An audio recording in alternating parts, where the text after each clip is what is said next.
What's up YouTube, it's your boy ChasmRift here. Today we got ourselves a very special video. I tried to do this during Pokemon Worlds when it was happening, but I couldn't get the format down, and the recording the format I wanted to go for, and the recording I did went a little bit longer than I planned. So we're going to try to get this under 10 minutes if possible. Now, the reason I wanted to do this during Worlds is because during Worlds, they had their competitive side go on, and then they dropped this trailer, and I'd much rather you guys watch it on the actual... Hang on, this is bothering me. There we go. I want you guys to actually watch this on the official Pokemon channel's, YouTube page, because I'm not afraid of a copyright strike. It's just they made the trailer, they put the effort into it in the recording. I'd much rather you give support to them, the creators themselves, instead of me stealing their content. So that's why. Now, the reason this trailer is important is because back in E3 they made a... That's where the infamous controversial statement that caused the whole spark of the National Pokedex. And one of the things they talked about was they wanted to produce the game to come out on time, for one. And then the second reason was they wanted to balance the competitive scene. And before we go any further, understand this. We're talking about the statement of balancing competitive Pokemon. We're not talking about the National Dex. We're not talking about conspiracy theories and whatnot. We're just sticking solely to what they said at E3 of balancing Pokemon. If you still feel inclined to talk about the National Dex, or you're too boneheaded to look past that and stick to the main topic at hand, click off the video. I don't care if you're talking positive or negative about the National Dex, just click off the video. We're talking about competitive Pokemon itself. Alright, did everyone click off after they got that in their head? Alright, those who actually care to follow the subject at hand, that's still here? Cool, let's do this. Let's try to get this video under 10 minutes now. So, what happened in this trailer was that they show off a lot of abilities and a lot of items and whatnot. Galarian Weezing, nullifying abilities on the field. This is very strong for doubles as opposed to singles because it affects 3 Pokemon instead of just 1. You got Room Service, which makes Pokemon even slower in Trick Room. You have the Gigantamax and Dynamaxing Pokemon having unique secondary effects going on with some of the moves they use. And a lot of this is very interesting because it shows promise for the different diverse strategies and different, methods people could use to go about playing the doubles format. And it has me really excited because back when this news broke out during E3, one of the figureheads of Pokemon community is Joe Merrick. He said that he understands that, they wanted to reduce the game on time, but he didn't believe them when they said that they're going to be balancing Pokemon as one of their main reasons. And this video right here kind of shows that, hey, those who were doubters, listen up. We actually do care about the competitive scene, which is very important because during Worlds, happened in DC, I wanted to make this video to talk about it because we're gonna be breaking it down to three. We're gonna break this down into 3 parts. One, we're gonna be talking about what is Worlds, how is it structured and whatnot, and how do people qualify. Part 2 is gonna be talking about the prize pool, and then part 3. We're going to be talking about the future that Pokemon may be going down with their competitive scene and potential has there. So, World Championships just happened in DC, and it's actually one of the most exciting events. So Pokemon Worlds, for those who don't understand, it's a event they have every second week of August, if I'm correct, and it's based on the people's performance throughout the year-long, cycle of the Play Pokemon event. So basically for a full year, there'll be different tournaments and events held and sponsored by the Pokemon Company. You play there for the different games that in different formats that they offer. And basically if you play there and you place high enough, you get points. If you get enough points, you qualify for Worlds. So for the different games they have there is the TCG event, the trading card games. I think it's slightly bigger than VGC based on, at least on the viewership. I don't know about the number of people who actually play, but that is one of the things. You have VGC, the Video Game Championship Series. That's where I specialize in. That's what I plan on making a lot of content for.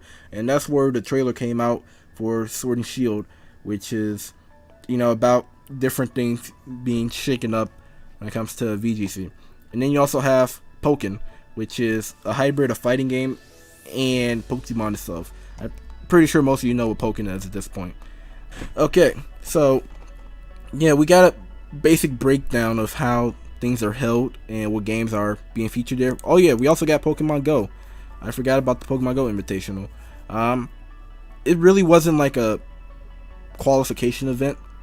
They kind of invited their own list of players to come and compete, and they also had special guests from the Pokemon Company compete. Now, I got my own opinion about the Go Invitational. It's not about how it's played or the fact that a lot of people don't play Go are like saying that they ain't competitive the way they do things. That's not my gripe about it. It's about the people they brought along board and how their mentality about going, like just their mentality of going about the Go Invitational is what I really wanted to talk about.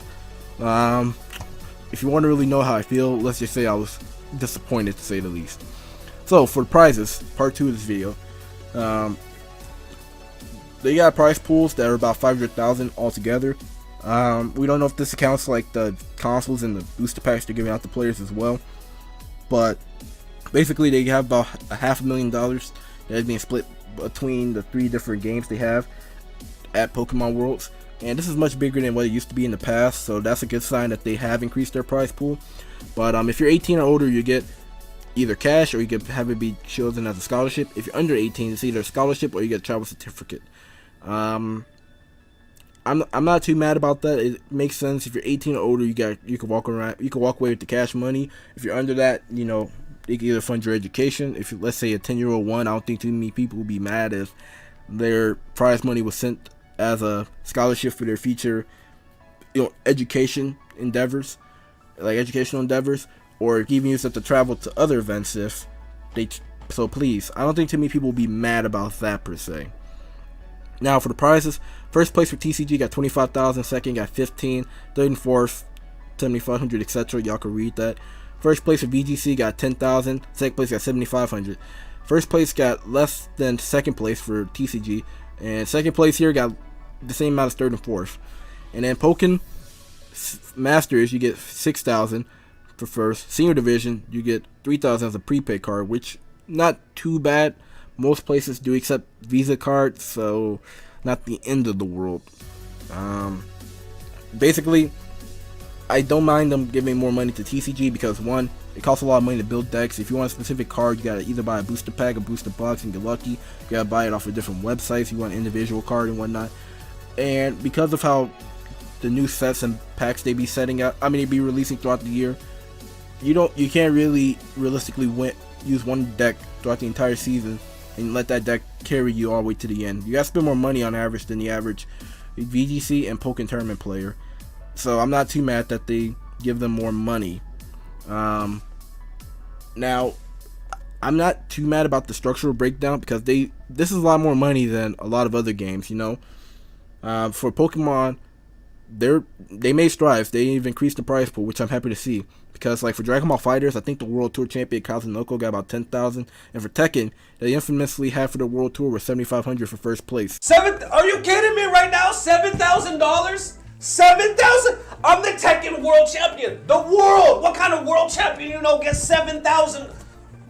Well, don't forget about Honor. Honor ain't gonna buy my mama a new house. I promised my mama a new house. What the hell am I gonna do with $7,000? Pay her rent for 2 months? I can't do shit with $7,000. So, yeah, I'm not too mad about that. The only gripe I have is I think Pokken should have the same amount of money as the VGC series, if not higher than both TCG and VGC, because Pokken, they got a little bit different format. They got to travel a lot to different events, and the amount of time you guys spend labbing and learning combos for a fighting game is a lot more than what the average person would put into for, TCG or VGC. And let's be honest, most people who play doubles in Pokemon, they kind of hack their Pokemon in, so, just saying. But, yeah, this is kind of what the breakdown is. Now, I asked on Discord back when this happened, I asked people, out of curiosity, if you were the world champion of video game series, flying to the tournaments, how much are you making? People were saying, 100,000, 250,000. 100,000 to 250,000 seems to be the range that people went with. And I thought, I'm like, dang, I thought I was the one who was highballing. I said that it should be at least 50,000, but I forgot to take into account that, they take taxes out of your prizes depending on where you're from. So I say, based on wherever place has the highest tax rate out of the entire world, it should be that amount. But afterwards, so let's say 75,000 was the prize pool, and after the highest place in the world have taxes take out their cut, the person who's from that place will leave out 50,000. That's what I'm going with it. So wherever that may be, it could be 100,000, 200,000, who knows. As long as the world champion is leaving out with at least 50 grand in their pocket, I'm happy with that. Because for one, these companies, they shouldn't have to help you buy your own new house or whatever. They don't have to give you life-changing money. But I think 50 grand be enough. That's enough to live off of if you're smart, if you're not living in California high-rise. Not only is that enough money for you to live off of, it also is enough money for these people to travel to other events if they choose to. Now, when you win the World Championships, you get an invite to the next one. But who's to say they don't want to compete at these different regionals and nationals? Because they'll still be, while they're guaranteed a new spot at the next World Championship, they can't just rest on their laurels. You want to go out and compete in these different formats just to see how your team building is going for this new format, for this new gen, to play at a high level and still have yourself accustomed to playing in the tournament format. So that's why I say they should make the money that much, and this would be very enticing for Pokemon, because whenever the world champion is competing at these events, they're the main draw. They're the world champion. People want to see how they'll fare in a new format. How will they defend their title per se, and people may even want to see them be dethroned.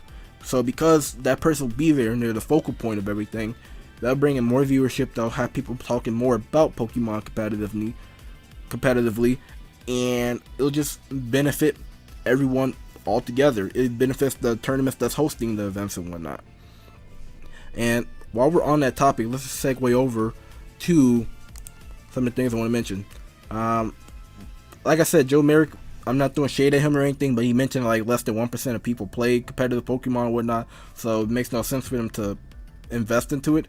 I disagree, because for esports as a whole, it's bigger than what people give it props for, if you ask me. Esports for Activision Blizzard alone, from Overwatch, made them almost $1 billion. Overwatch alone almost has more viewership on average than the Super Bowl itself. And we all know the Super Bowl is huge in America. Dota 2, they just had their invitational, and this is the prize pool breakdown. Fortnite World Cup, 3 million. Winning the Masters for golf, 2 million is your prize. Indy 500, 2.6 million. Dota with TI-19, $3.1 million from the first place, $15 million in total for the prize pool. And this is the breakdown he had for the tournament, if you want to just look at it right here.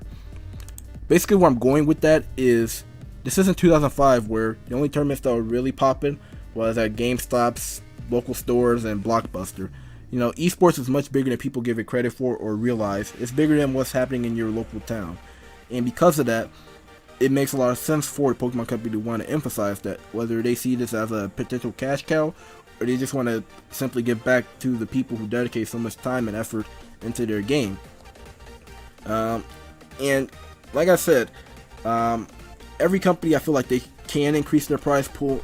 Obviously, if you're a small gaming company who made less than 1 million units be pushed out there and sold physically, I don't expect you to have a tournament with a $5 million prize pool. But on the other hand, if your game is making millions in sales, then yeah, increase the prize pool.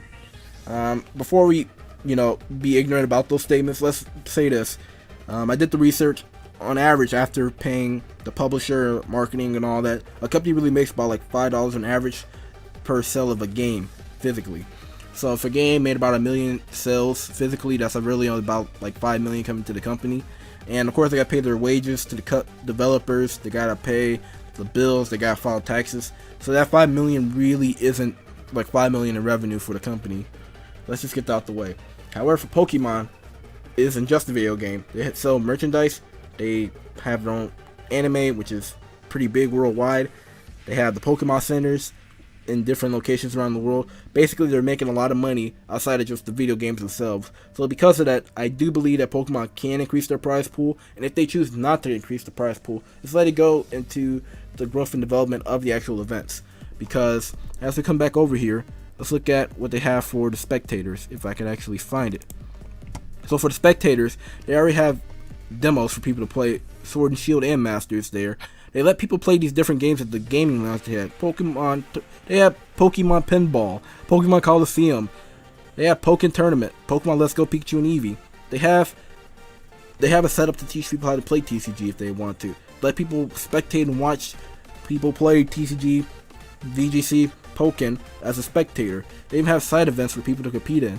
And of course, they have their own little Pokemon Center inside of the venue. They let people watch the screening of Detective Pikachu, for crying out loud. And they let you get autographs from Daddy Masuda-san. You get an autograph from him.